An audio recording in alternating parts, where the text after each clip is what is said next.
buenas noches. Radio Epicentro Argentina y Fundación Junto al Desarrollo, JADE, los saludan desde Mendoza para todo el país y hacia todos los puntos cardinales. Somos parte de la familia de Epicentro México. Nos auspicia el Colegio Mexicano de Profesionales en Gestión del Riesgo y Protección Civil y también PAC Atogapam.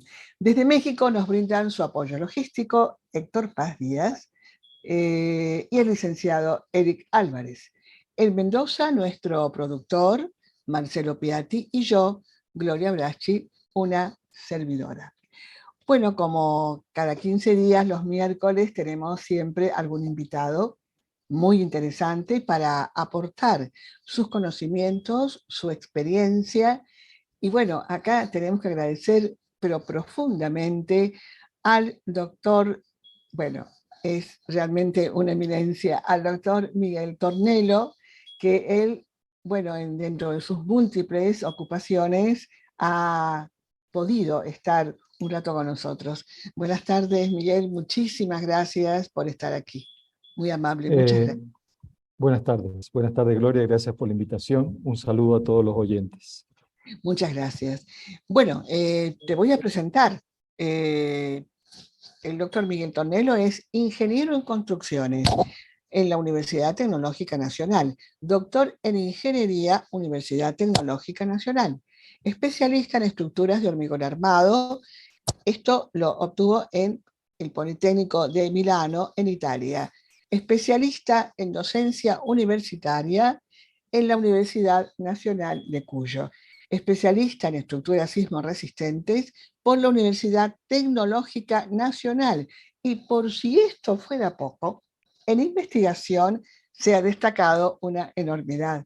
En estos momentos es vicedecano de la Facultad Regional Mendoza, UTN, Universidad Tecnológica Nacional. También fue secretario académico de la misma universidad. Director e investigador del Centro Regional de Desarrollos Tecnológicos para la Construcción, Sismología e Ingeniería Sísmica, CRDTEC. Si ustedes lo buscan en Google, lo van a encontrar así como CRDTEC, de la UTN. Además, miembro de 8 comités científicos y técnicos que realizan en forma permanente publicaciones con referatos en el ámbito nacional e internacional. Miembro en varios programas de cooperación científica con universidades nacionales e internacionales. Y en la docencia universitaria, director del Departamento de Ingeniería Civil de la Facultad Regional Mendoza de la UTN, profesor titular de Estructuras de Hormigón, Análisis Estructural 3 y Dinámica Estructural en la Facultad Regional Mendoza, UTN, en la carrera de Ingeniería Civil. Profesor titular de Estática y Resistencia de Materiales y Estabilidad de la Facultad de Ingeniería de la Universidad Nacional de Cuyo en la carrera Ingeniería Industrial e Ingeniería en Petróleos. Realmente, doctor Tornelo, es un placer inmenso en que esté con nosotros, que pueda ofrecernos también sus conocimientos y su experiencia. Y antes de comenzar con la presentación, yo quiero también presentar a una persona a la que también admiramos profundamente allí en México, con un prestigio internacional, que es el doctor Luis Eduardo Pérez Ortiz Cancino, que también es ingeniero. O sea, acá tenemos a dos eminencias de la ingeniería que hoy se dan la mano virtualmente, por supuesto. Y entonces, adelante, Luis Eduardo, porque está en la Universidad Autónoma de la Ciudad de México tomando examen. Adelante, Luis, te escuchamos. Bueno, no, nada, muy breve para escuchar al doctor Miguel.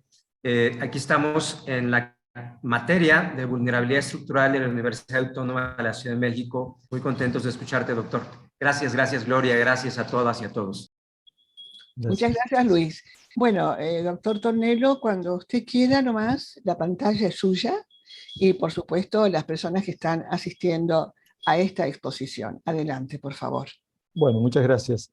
Nuevamente, entonces, agradecer a la audiencia por estar interesado en el tema. Un saludo muy cordial a mis colegas de México y de otras partes del mundo. Agradecer fundamentalmente a Gloria aquí en Argentina y a toda la organización por la invitación en este evento. Muy bien, voy a compartir pantalla de tal manera de mostrarles mi presentación.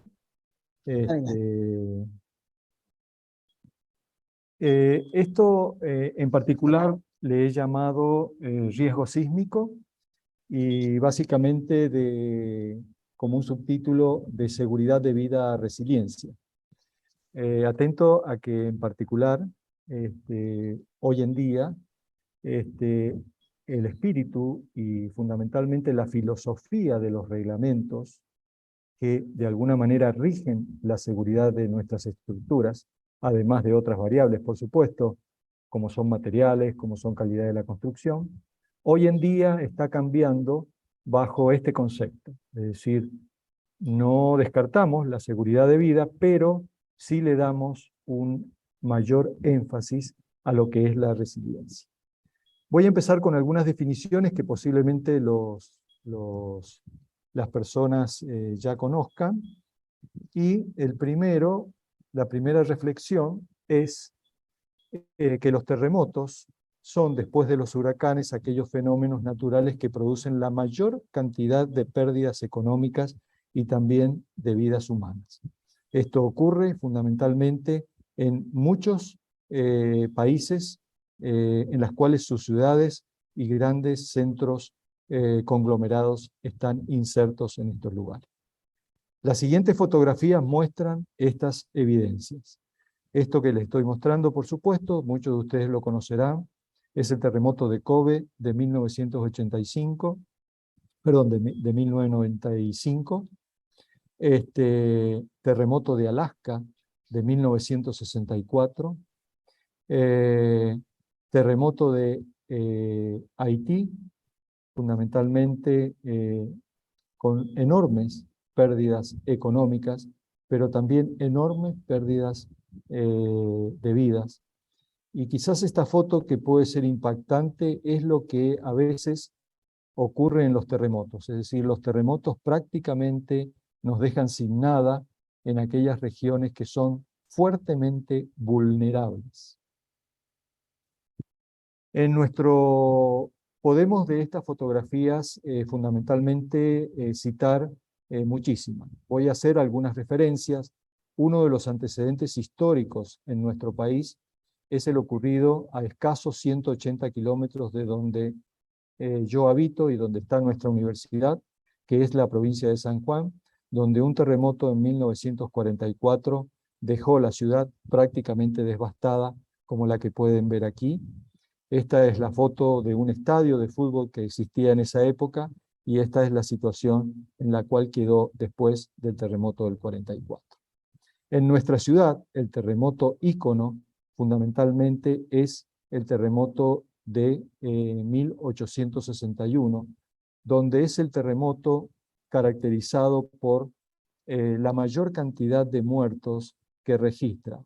En ese momento, la ciudad de Mendoza, que hoy tiene una población de cerca de 1.800.000, en esa época tenía 10.000 habitantes y de los cuales fallecieron como origen del terremoto aproximadamente el 60%, es decir, 6.000 habitantes. Estas son algunas imágenes que hoy se mantienen inclusive históricas en nuestro centro histórico de la ciudad como ocurrencia de ese terremoto. Evidentemente, entonces, aquí vamos ahora a entrar en el objeto de la charla, en el cual ya sabemos que el riesgo comúnmente se usa para caracterizar la probabilidad de un resultado desfavorable. Sin embargo, tendríamos que destacarlo o diferenciarlo respecto del riesgo sísmico, que es aquel que se usa para describir las probabilidades de consecuencias adversas ante la ocurrencia de un terremoto. Entonces, aquí toma mucha relevancia lo que es la gestión del riesgo, que es simplemente entonces la acción de gerenciar actividades y tomas de decisiones relativas a la construcción y operación de los edificios y obras de infraestructura de manera de reducir el impacto de los terremotos. Esta gestión del riesgo también está involucrada un uso adecuado de los reglamentos, no en cuanto a su uso propiamente dicho, sino también a su permanente actualización. Insisto en esto porque en muchos países latinoamericanos la reglamentación a veces es de manera informal y no es usada en su contexto general. Y generalmente las prácticas de la ingeniería están o se desenvuelven en un ámbito de mucha informalidad. El riesgo sísmico entonces se define en función de 3 elementos que consideramos que son importantes. La primera es la peligrosidad sísmica o la probabilidad de ocurrencia de un terremoto y la severidad del movimiento. La segunda es lo que nos comentaba nuestro colega el profesor Luis Eduardo sobre la vulnerabilidad sísmica o el daño esperado en los edificios y otras estructuras dada la ocurrencia. Y la tercera son las consecuencias esperadas o también las pérdidas resultantes del daño predicho.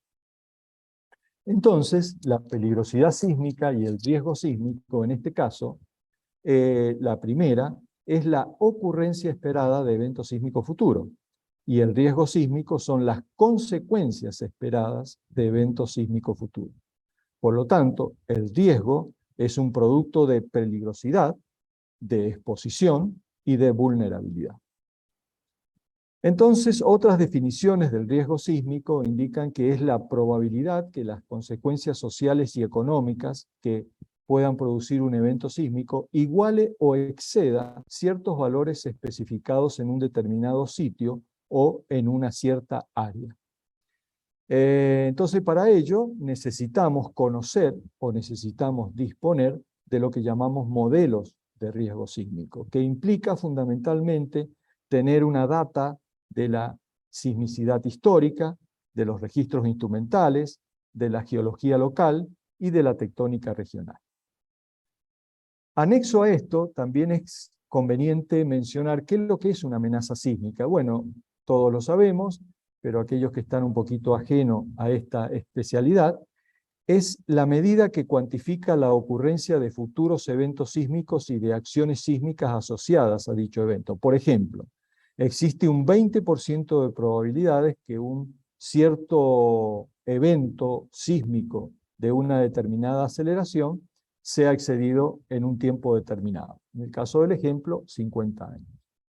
El riesgo sísmico, desde otra visión, expresa la probabilidad de que un determinado sitio y durante un periodo determinado, que pueden ser 100, 50 años, las consecuencias económicas y sociales excedan valores determinados. Entonces, para la evaluación del riesgo sísmico, no es una tarea que se puede trabajar de manera aislada, sino es un trabajo interdisciplinar que implica la coexistencia de distintas especialidades.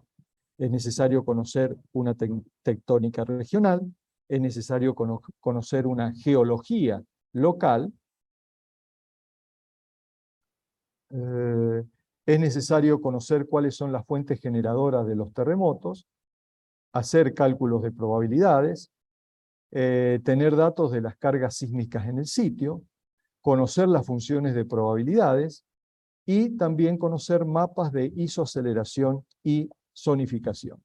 Esta cantidad de listado de actividades implica, en muchos casos, la participación multidisciplinar de personas que estén trabajando en estas distintas áreas. ¿Cómo podemos reducir el riesgo sísmico? Bueno, fundamentalmente buscando el objetivo de la seguridad sísmica. Bueno, evidentemente, en el caso de construcciones nuevas, tratar de controlar el incremento del riesgo. Fundamentalmente esto se controla con uso adecuado de los reglamentos, actualización de ellos, adecuado uso de los materiales y adecuado control de las construcciones nuevas que se estén realizando. Respecto a construcciones existentes, es sumamente importante disminuir el riesgo porque esta es una problemática que, llamémosle, subsiste en todo país sísmico. Tenemos muchas construcciones, no solamente obras civiles, sino obras de infraestructura, que han sido construidas con códigos muy antiguos y que muchos de ellos hoy están obsoletos. Entonces, esas construcciones ameritan una revisión con el objeto de disminuir el riesgo. Y fundamentalmente también conocer las características de los terremotos en los cuales nuestras ciudades están emplazadas, fundamentalmente para saber qué es lo que tenemos, qué es lo que esperamos de ellos y cuáles son las consecuencias a las cuales tenemos que afrontar. Es posible, entonces la pregunta sería, bueno, ¿sería posible reducir el riesgo sísmico? Bueno, es lo deseable, evidentemente es lo deseable y es lo que buscamos. Esto implica entonces contar con estudios racionales de peligro y de riesgo sísmico, que como les dije anteriormente, es una actividad multidisciplinar, en la cual entran algunas de las especialidades que ustedes ven aquí en el flyer. Pero también es importante las actualizaciones de los códigos de edificación en forma permanente. Sé que en México esto lo están trabajando muy frecuentemente. Argentina no nos caracterizamos por una actualización muy frecuente de los reglamentos y a veces pasan muchísimos años sin que podamos incorporar los nuevos conocimientos, el avance de la ingeniería sísmica en las nuevas construcciones. Lo siguiente es también contar con estimaciones estadísticas sobre la vulnerabilidad. No digo de las construcciones, sino digo también en conceptos macros de ciudades que contemplen un concepto más amplio de lo que puede ser una simple construcción. Invertir en la adecuación estructural. Eso es una problemática que evidentemente subsiste en todo país. Muy rara vez se toma la decisión política de reforzar una estructura o, primeramente, evaluar su vulnerabilidad, detectar cuáles son los puntos vulnerables de esa estructura y, finalmente, tomar una decisión de hacer un refuerzo estructural si así lo requiriera. Implementar planes de preparación y educación de las personas. Hay algunas áreas que están fuertemente están trabajando en este tema.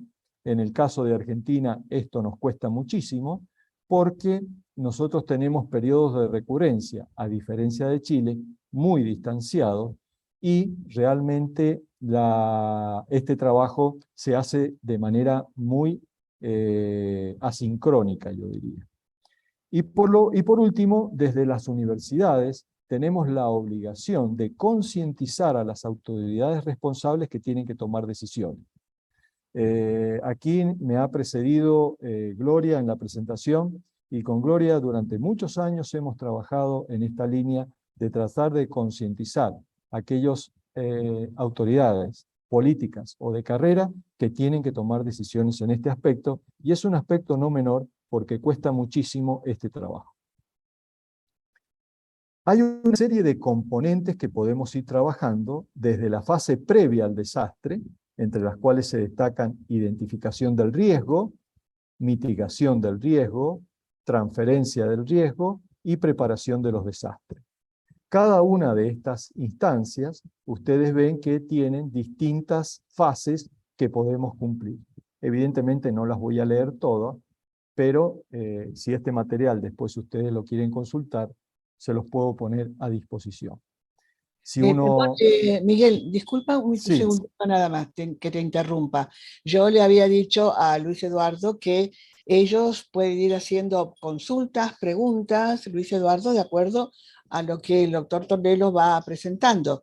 Aquello que les demande más interés, sería excelente poder hacerlo, por ejemplo, dentro de un ratito, no hay ningún problema, ¿verdad?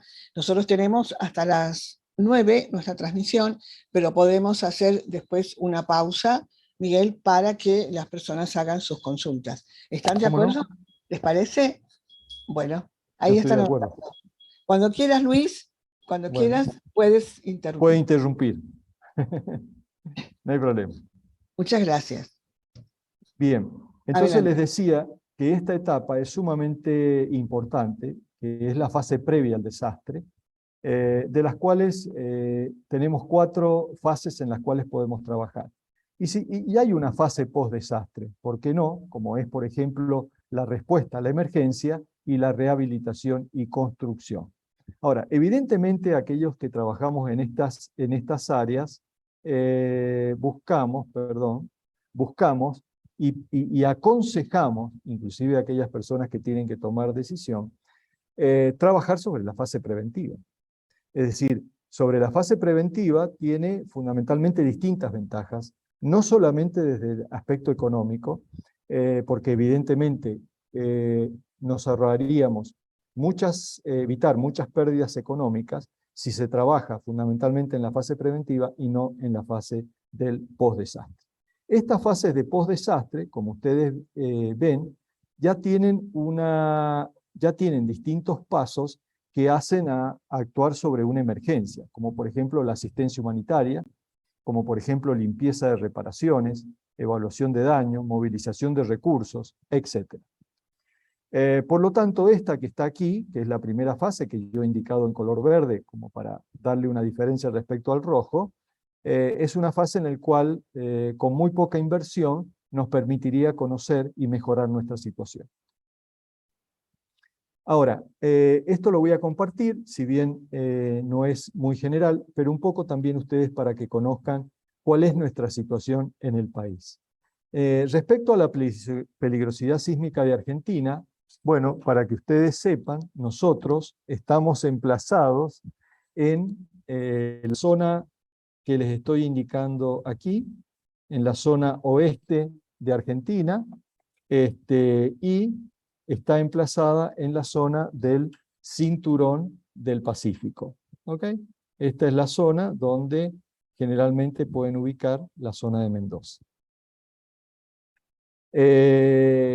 Nuestra región está fuertemente afectada por una zona de subducción de la placa de Nazca, ¿no es cierto?, con la placa americana. Entonces, esta es la fosa oceánica del lado chileno, ¿está bien? Estas son las costas chilenas, y esta es la cordillera de los Andes. Bien, Mendoza estaría ubicada detrás de la cordillera de los Andes, para que nos ubiquemos. En nuestra zona tenemos fallas conocidas como intraplaca, que generalmente son plegamientos de tipos de fallas inversas, que generalmente su traza está ubicada de manera paralela a la cordillera. Tenemos algunas zonas individualizadas en esas regiones donde existen estos plegamientos que se pueden ver aquí en la fotografía. Esta sismicidad ha permitido evaluar, para que los expositores no vean, nosotros estamos emplazados en esta zona roja, aquí. Aquí pueden ver la zona de Chile, donde evidentemente la sismicidad está concentrada en la parte central con mayor fuerza, y esto nos trae también a nosotros un estado de situación en el norte de lo que es nuestra provincia de Mendoza, que es esta que está aquí, que estoy indicando, y el sur de la provincia de San Juan. Donde yo estoy, donde está nuestra universidad, está casualmente donde he puesto el marcador del mouse. Esto también ha permitido entonces tener una zonificación sísmica de lo que es el país, donde evidentemente la zona de mayor intensidad sísmica y peligro, inclusive por los emplazamientos de nuestras ciudades, están en la zona indicada en rojo.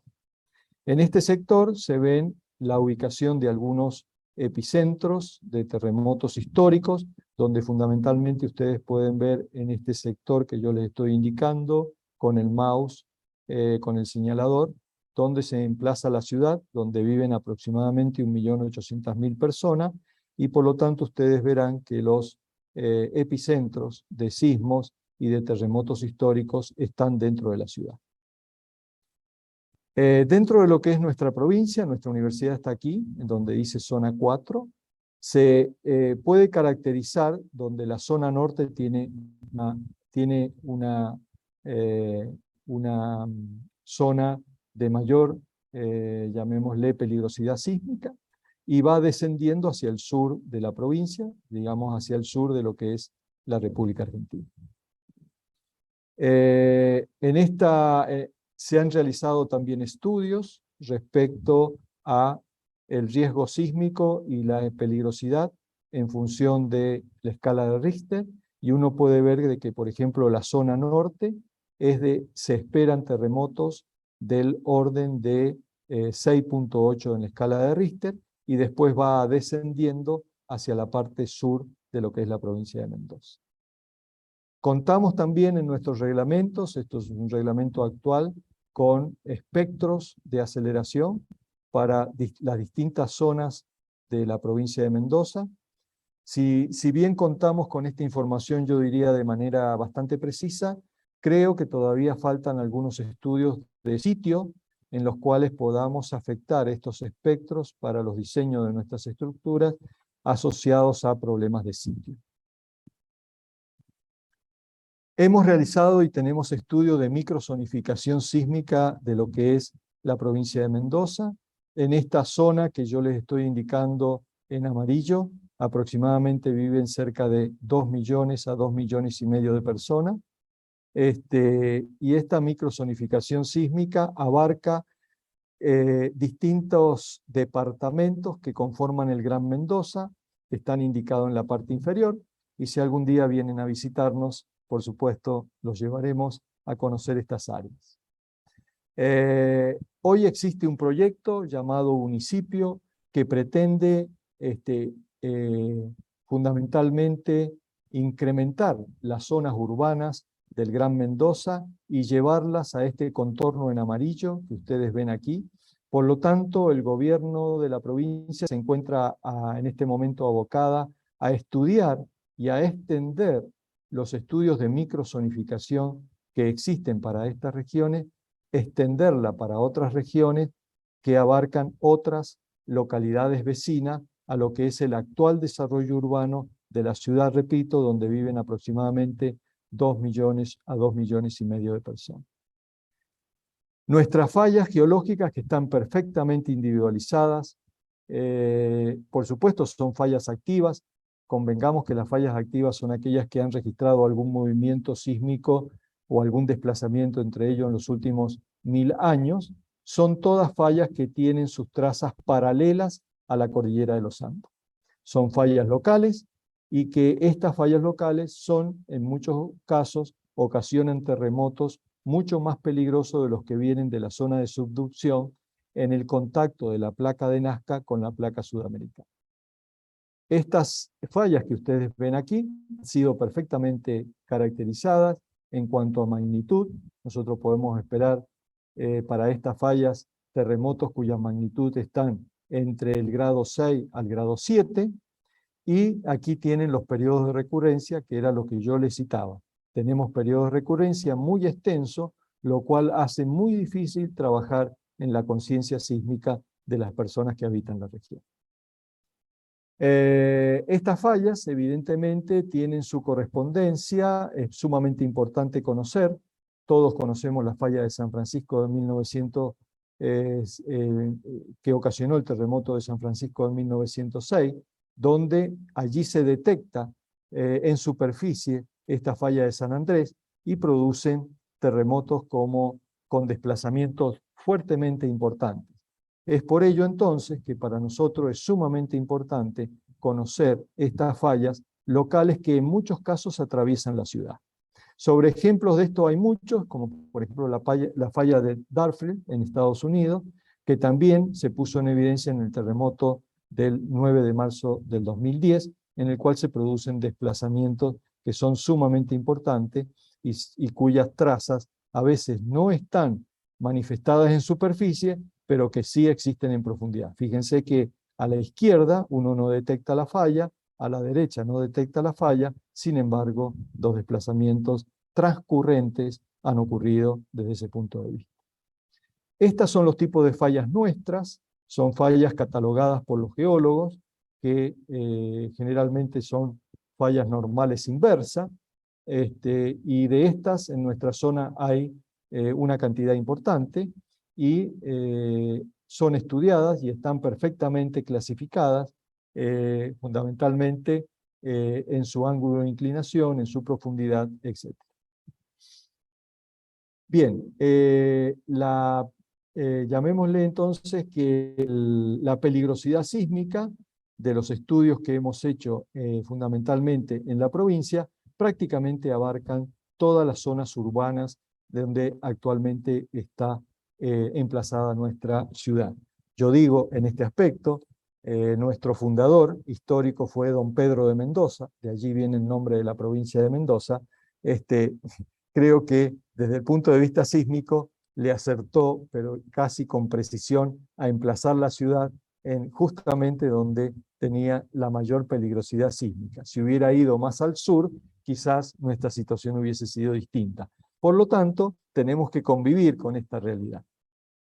Bueno, conocemos también las curvas de probabilidad y peligrosidad sísmica para la provincia de Mendoza, es decir, estos están perfectamente determinados. Por ejemplo, cuál es la frecuencia anual de un terremoto con una aceleración, por ejemplo, de 0,4 G, optando por un porcentaje de recurrencia. Tenemos dentro de lo que es la ciudad propiamente dicho, donde viven aproximadamente 2 millones a 2 millones y medio, zonificaciones en cuanto a términos de aceleración. Por ejemplo, en la zona 1 trabajamos con un 0,35% de G, en la zona 2 trabajamos con un 0,30 de G, en la zona 3 igualmente. O sea que dentro de lo que es la ciudad del Gran Mendoza, tenemos también individualizado las aceleraciones máximas. También hemos hecho estudios en la universidad respecto a qué tipo de construcción tenemos. Entonces, por ejemplo, en esta flyer se puede ver de que en rojo son las construcciones no sismo resistentes, las construcciones sismo resistentes. Observen que hay grandes regiones, como por ejemplo esta que está en la parte inferior, tenemos el 70% de construcciones que no son sismo resistentes. Por lo tanto, es allí donde tenemos que esperar fuertemente el daño. En términos generales, si bien este estudio correspondería hoy día actualizarlo, hay un gran porcentaje de construcciones que no cumplen con los reglamentos actuales. Y en función de este tipo de construcción, hemos clasificado el daño. Evidentemente en rojo tendremos daños importantes, aproximadamente entre el 25 y el 50% de las construcciones, hasta daños moderados. Bueno, hay otros estudios también realizados, no se ve con claridad en esta transparencia, pero el objeto era fundamentalmente contarles cuál es la caracterización del nivel de sismo de resistencia, donde hay construcciones que sí cumplen este nivel y hay construcciones que no lo cumplen. Esta es una clasificación final y solamente quiero hacerles mencionar que prácticamente, fíjense que estamos fundamentalmente en un 50% de nuestras construcciones están en la categoría de resistentes o muy resistentes, de acuerdo sea fundamentalmente el ítem que estudiemos, pero hay si sumamos el 26 más el 10 más el 2 más el 1, aproximadamente otro 50% que tiene situaciones de mucha fragilidad y son situaciones de mucha vulnerabilidad desde el punto de vista macro. O sea, estamos aproximadamente en un 50% entre construcciones vulnerables y construcciones no vulnerables. También tenemos daños, bueno, estos daños ya lo habíamos mostrado, entre daños importantes, daños moderados y daños bajos, en función de la zona donde se encuentran emplazados estos centros urbanos. A veces hemos tenido un inconveniente, y eso quizás lo puedo compartir con algunos colegas, de publicar esta información desde el punto de vista, yo diría, general, porque crea algunos conflictos desde el punto de vista inmobiliario, ¿no? Es decir, fundamentalmente aquellas zonas que son fuertemente, donde se esperan daños importantes, nos han argumentado de que eso baja fuertemente el valor inmobiliario, aunque, repito, estas zonas en rojo son las zonas más pobladas de la provincia de Mendoza y quizás son las zonas más caras desde el punto de vista de emplazamiento. ¿Qué estamos haciendo? Bueno, nuestra universidad tiene una red de acelerómetros que los invito, si ustedes quieren entrar, la página es esta que está en la parte inferior. SIS, correspondiente a nuestra facultad. Nosotros tenemos una red de acelerómetros que gestionamos desde la universidad y que allí están todos los terremotos que tenemos registrados.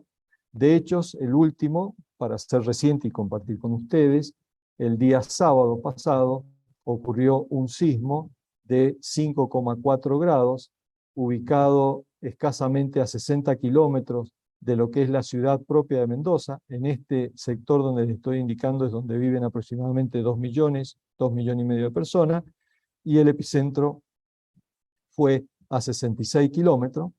Y otra característica que tienen nuestros terremotos es que son terremotos muy superficiales.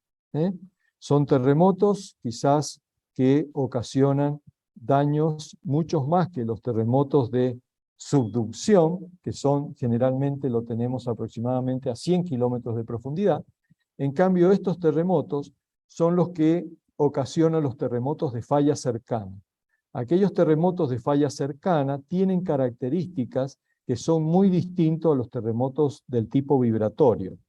Los del tipo vibratorio, que son de foco lejano, tienen una característica de que le permite a la estructura recuperar o desarrollar su ductilidad.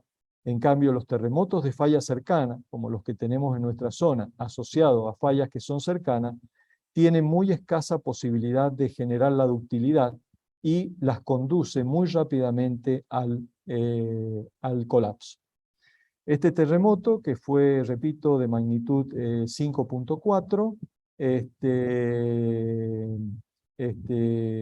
ocurrió en horarios de mañana y fue, bueno, considerado como un terremoto moderado para nuestra zona. Nosotros permanentemente estamos interactuando con la sociedad para poder concientizar desde el punto de vista del riesgo y de la vulnerabilidad sísmica. Aquí hay algunos artículos escritos por, bueno, mi colega, que ya la nombró Gloria, como Graciela Maldonado, y después algunos otros artículos que compartimos con la sociedad para poder mantener la conciencia sísmica de manera, yo diría, constante. Últimamente, entonces, de aquí viene el título de mi exposición. Estamos pasando, entonces, de una seguridad de vida a resiliencia. Y para eso se tiene que producir un cambio de paradigma, fundamentalmente en nuestras prácticas habituales de la ingeniería civil. Yo siempre comparto con mis estudiantes cuáles son uno de los problemas que tiene la ingeniería civil. Y en muchos casos coincidimos que la ingeniería civil, a diferencia de otras ingenierías, ha introducido muy poca o escasa tecnología dentro de sus construcciones. A diferencia de la ingeniería aeronáutica o la diferencia de la ingeniería automotriz, por ejemplo, donde permanentemente están evolucionando en la tecnología, la ingeniería civil no lo ha hecho. Por lo tanto, hoy tenemos que pensar en los sistemas de protección sísmica. Este es un cambio de paradigma que vamos a pasar de la seguridad de vida a la resiliencia. Dentro de estas técnicas de protección sísmica hay fundamentalmente tres que son fundamentales, como es el aislamiento sísmico de base, la disipación de energía y los controladores de masa activa. Bien, en nuestro centro de investigación y en nuestra universidad hay grupos que estamos trabajando fuertemente en las dos primeras disciplinas, pero bueno, eso será motivo, en todo caso, de otra charla para que podamos compartir estas experiencias. Entonces, como para ir centrándonos dentro del horario asignado, algunas reflexiones finales. Los desastres generan pobrezas y las pobrezas generan desastres. Digo esto porque hace mucho tiempo se pensaba que las pérdidas económicas y las pérdidas de vida eran un problema de los países subdesarrollados o bien en vías de desarrollo. Esto se pensaba de esa manera hasta que ocurrió el terremoto de Northridge en 1994, donde ya se afectó a países ya con un fuerte desarrollo tecnológico y con reglamentos de última generación. Por lo tanto, se rompió el mito de que los terremotos, las pérdidas económicas y las pérdidas humanas se circunscribían únicamente a los países en vías de desarrollo. Esta reflexión final, a mí en lo particular, me parece muy importante, donde los desastres generan pobreza y las pobrezas generan desastres. Por lo tanto, nosotros estamos permanentemente expuestos al riesgo. Permanentemente nuestras ciudades están inmersas dentro de fallas activas en más grados o en menor grado, y por lo tanto tenemos que convivir con eso y tenemos que ver fundamentalmente cómo evitar la catástrofe. Sobre eso tenemos que trabajar. Por lo tanto, creo que tenemos un amplio margen y amplio gama para trabajar. Tenemos para trabajar en la preparación, tenemos para trabajar en la prevención, en la mitigación. Por supuesto que podemos trabajar desde el punto de vista post-evento, en la respuesta como el socorro o en la rehabilitación. Pero yo me quedo fuertemente en la preparación, en la prevención y en la mitigación, con el objeto de lograr lo que estamos buscando, la resiliencia, es decir, una fase de reducción del riesgo posterior al desastre. Por lo tanto, la reducción del riesgo es simplemente saber qué camino elegir. Es decir, en este caso, esto también lo veo como algo que puede impactar a la audiencia.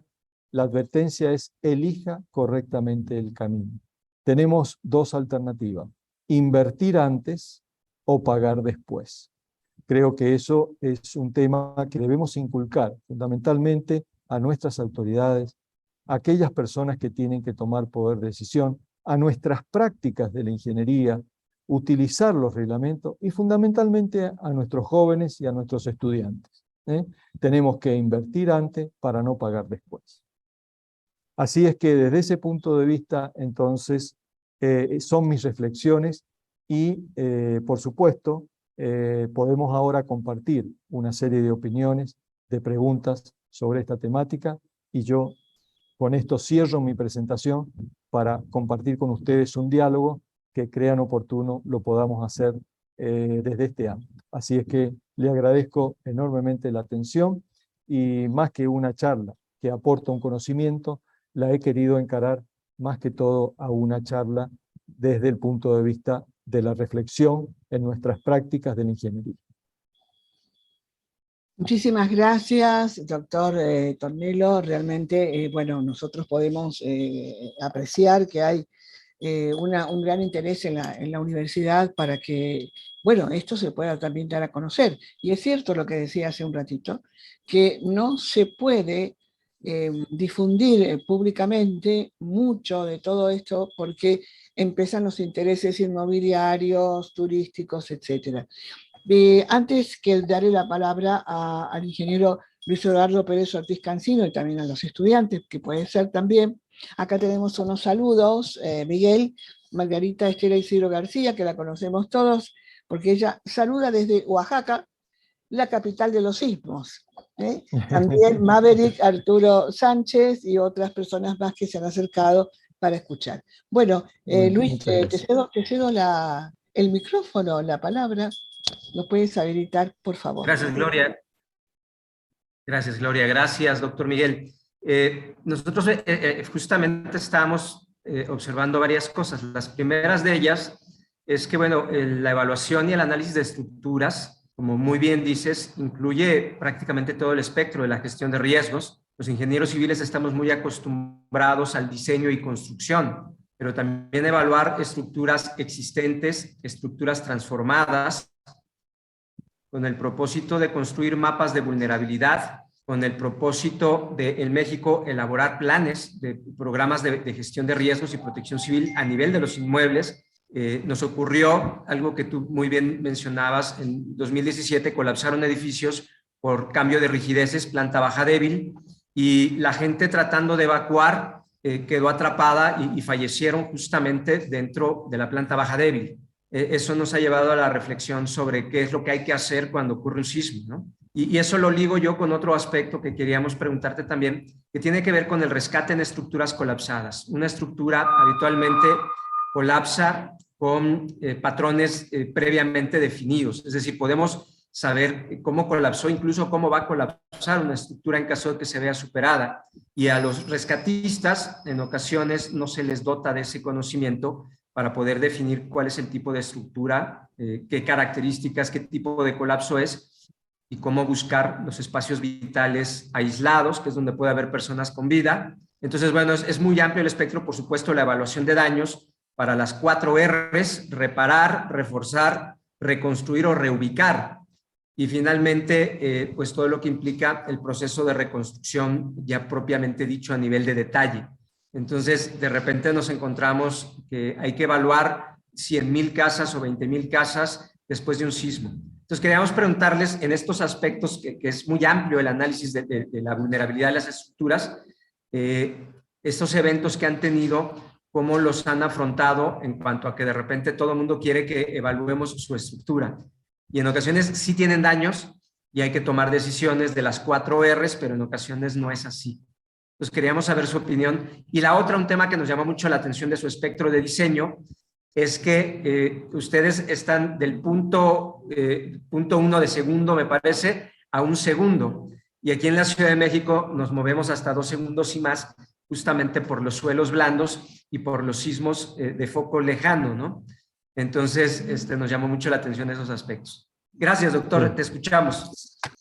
Bueno, gracias, Luis, por las opiniones. Efectivamente, nosotros en el año 85 tuvimos un evento en el cual hubieron muchas construcciones dañadas, y ocurrió esto. Evidentemente no hubo colapso, yo diría, generalizado, como ocurrió con el terremoto de México en el año 85, en el cual fue un terremoto para nosotros íconos, que evidentemente fue muy estudiado por la ingeniería sísmica, a lo mismo que algunos terremotos característicos. Pero en ese terremoto en particular, se armaron, sí, efectivamente, grupos de trabajo desde la universidad, donde visitamos primero los edificios esenciales, es decir, aquellos edificios donde se debía tomar decisiones post-terremotos, edificios públicos y edificios que debían albergar a las personas, como por ejemplo escuelas, gimnasios o algún otro edificio público de orden provincial o nacional.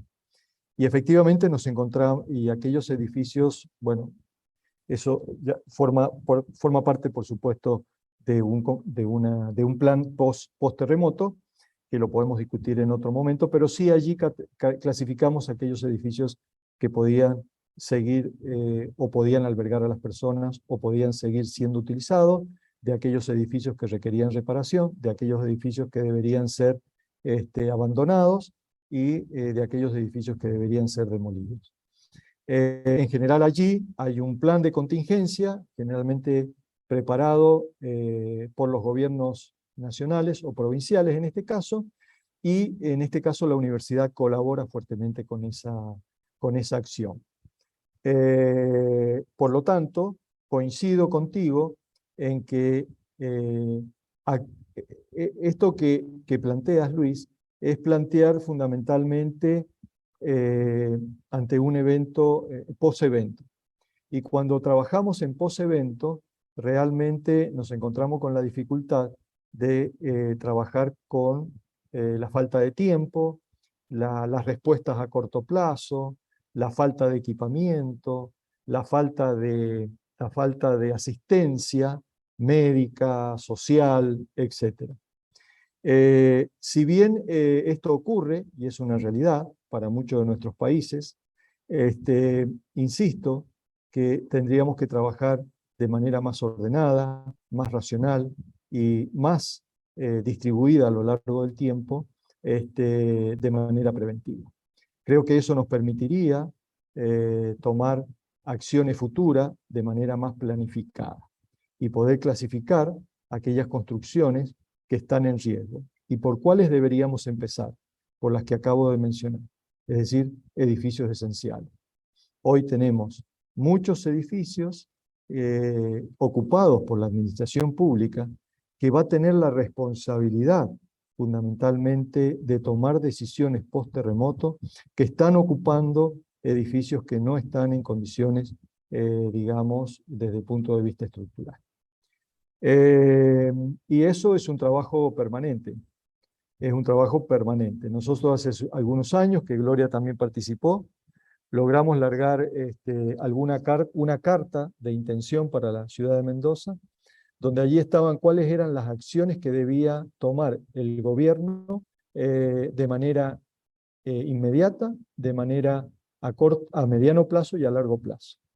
Lamentablemente es un trabajo de la academia, un trabajo de personas que participaron, y después eso muere en un escritorio de algún político de turno. Y creo que esta realidad no es muy distinta a alguna otra realidad de algún país latinoamericano. Así es que este trabajo, que lleva años, lo tenemos que seguir haciendo, a pesar de que por allí no tengamos la respuesta que nosotros deseamos.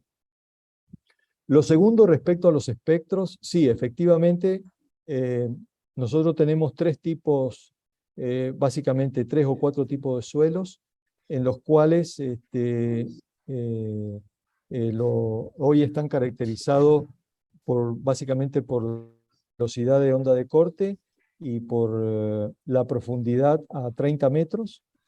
Y bueno, si bien Mendoza tiene un solo tipo medio, llamemos con una velocidad de onda de corte de alrededor de 250 metros por segundo, hay también suelos blandos en ciertas regiones, pero son los menos. En general nosotros tenemos suelos medianamente aceptables y no producen. Lo que sí hemos notado, y tenemos algunos problemas, es con la diferencia que tenemos los terremotos de falla cercana. Estos terremotos de falla cercana, que son muy característicos de nuestra región, no dan posibilidad de prácticamente tomar una medida preventiva, inclusive dentro del lugar donde estamos habitando. El terremoto del 85, ciertas personas no pudieron casi levantarse de la silla para tomar una acción preventiva cuando el terremoto había finalizado. La lectura histórica del terremoto de 1861, le estoy hablando de 1861, es un relato histórico, decía, en tan solo un segundo la ciudad desapareció. En ese momento no conocíamos por qué, pero evidentemente es un terremoto de falla cercana, porque prácticamente los requerimientos, algunos estudios que hemos hecho, los requerimientos de ductilidad son muy altos en muy escaso tiempo, es decir, 2 segundos, 3 segundos. Y las construcciones no son capaces de generar ese nivel de ductilidad local o global en tan poco tiempo, por lo tanto colapsan. Así es que ese es un tema no menor. De hecho, en nuestro grupo está nuestro colega, que Gloria lo conoce, Carlos Frao, que ha hecho su tesis doctoral en terremotos de falla cercana, y nosotros que estamos trabajando en aislamiento sísmico hemos avanzado mucho en protección sísmica con terremotos de falla cercana, precisamente porque es una problemática que no está abordada a nivel internacional. Para aquellos los que conocemos la ingeniería sismo resistente y los que conocemos algo de dinámica, por ejemplo, el análisis modal espectral está hecho para terremotos del tipo vibratorio. No está hecho para terremotos de tipo impulsivo.